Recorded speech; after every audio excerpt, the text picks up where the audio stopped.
Am I the jerk for dropping out of my sister-in-law's wedding party because I didn't want to cover up my tattoos? Posted by you/dependent laugh 4765. I, 25F, was set to be a bridesmaid for my sister-in-law, 31F, for her upcoming wedding. My sister-in-law can be a control freak and has a tendency to set expectations that are sometimes pretty unrealistic or inconsiderate. As you would imagine, this applied to what she requested of her bridesmaids for her wedding. I know people have differing opinions when it comes to bridesmaids' dresses, but I'm someone who believes that the bride should have the final say since it is her day, especially if the bridesmaids' dresses are being paid for. However, regardless of who is paying, I also think brides should be mindful that if they want everyone to wear the exact same dress, it would be respectful to check if everyone is comfortable with certain styles, especially if there are people in the group who prefer to dress more modestly. In this specific situation, all the bridesmaids had to pay for their dresses, which I obviously didn't mind.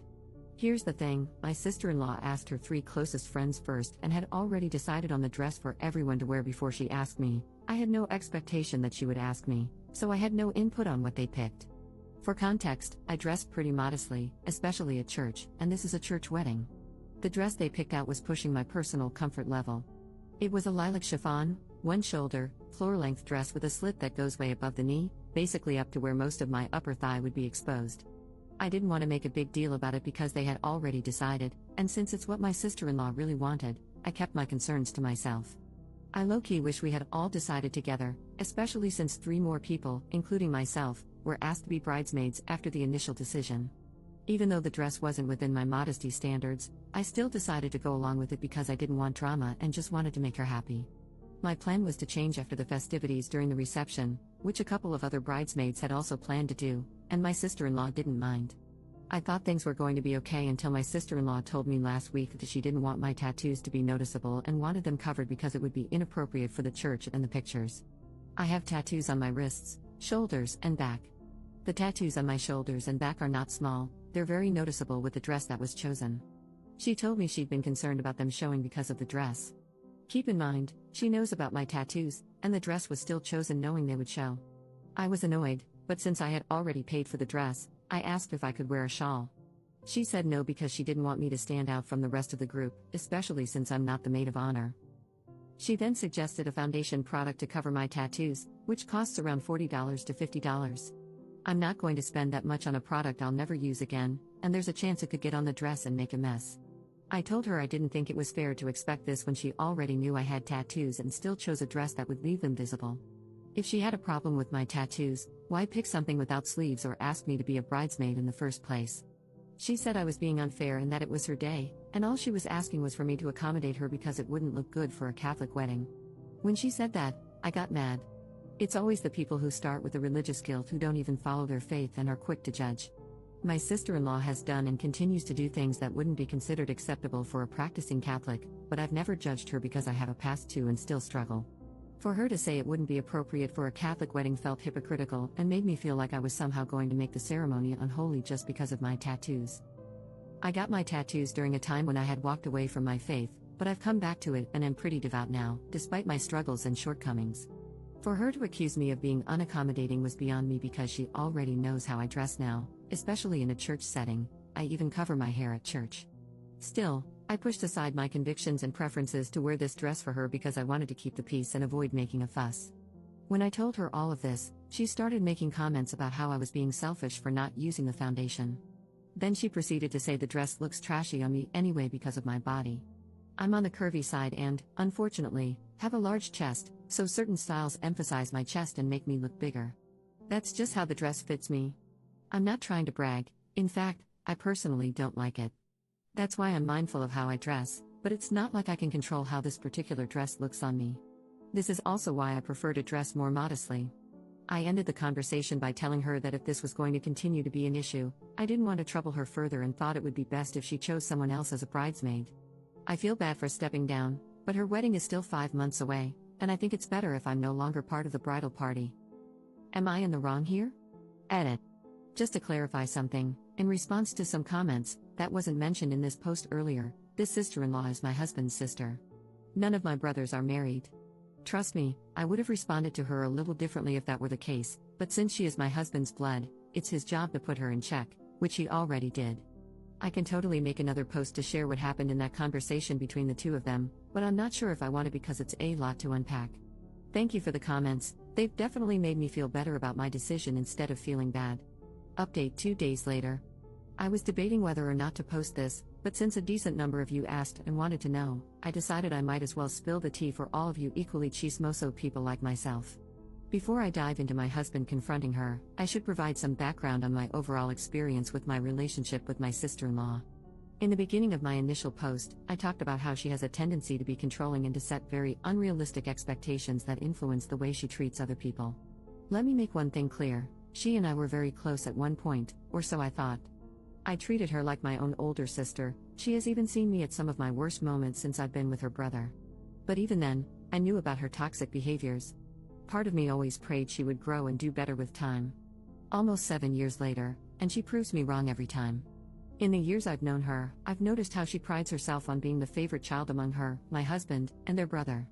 I didn't grow up with my half-siblings and was very much an only child, so I never really understood the dynamics between siblings or the competitiveness for parental approval and praise. To be honest, my husband and his brother don't really take any of it to heart or see anything as a competition, but their sister definitely does. At any given opportunity, she finds a way to make remarks about how she is the favorite and which of them is the least favored. At first, I saw it as joking and typical sibling banter, but as time went on, it started to irritate me. It especially doesn't help that I notice my in-laws don't even realize they play favorites and enable her behavior. For example, if my sister-in-law makes an out-of-pocket remark or comment at family gatherings, you know, the kind of comment that would earn you a smack if you said it to the wrong person, they never say anything to her.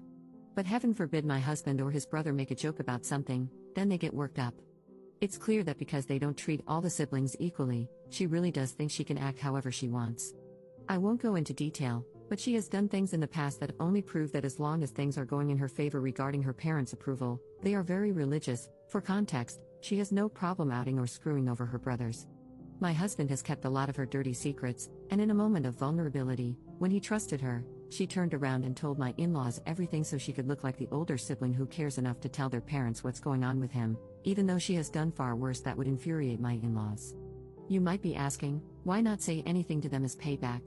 My husband and I are the type of people who don't believe stooping to her level would achieve anything.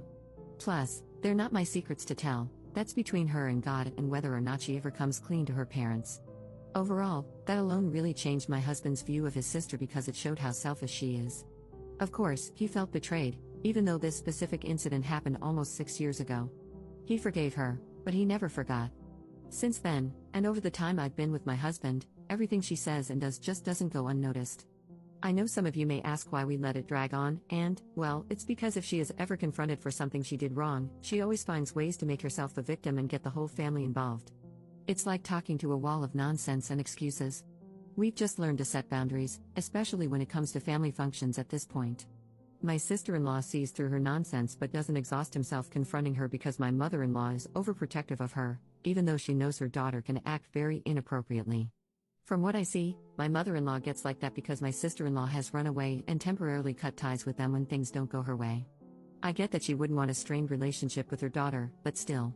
So, imagine how angry my husband is. He's already been holding in his frustrations with his sister and is fed up with how passive his parents have become when it comes to her.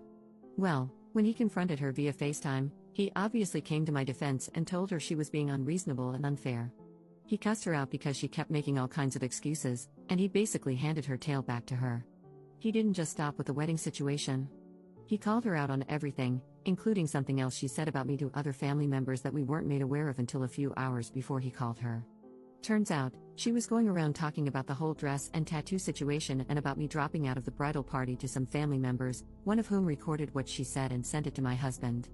Then, she went off on a tangent, saying that my husband could do so much better than me and that she feels so sorry for her baby brother because I'm lazy and won't help him financially, basically referring to the fact that my husband is supporting us while I'm in school full-time. Keep in mind, I'm in medical school. Working part-time is not even an option for most med students. My husband went off on her about that and asked why our marriage and the decisions we make bother her so much that she felt the need to bring it up. My husband is traditional and believes that as a man, he should provide, regardless of whether or not I choose to work.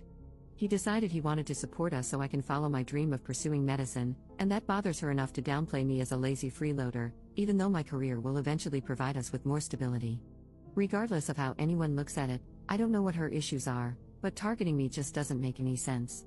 After 30 minutes of yelling and listening to her fake crying and non-apology excuses, my husband told her that since her wedding day is a family event, he'll still participate out of obligation and I will attend as a guest, but she should consider this the last time we will ever be involved in anything concerning her. We're only planning to stay for the wedding mass and leave right after dinner, free food, I don't care. That's all. I know some of you are thinking, why still attend? But my husband is good friends with her fiancé and is a groomsman, so it wouldn't feel right to drop out on him just because my sister-in-law is crazy. However, my husband gave her an ultimatum: if she pulls similar crap again between now and the wedding, we won't go at all.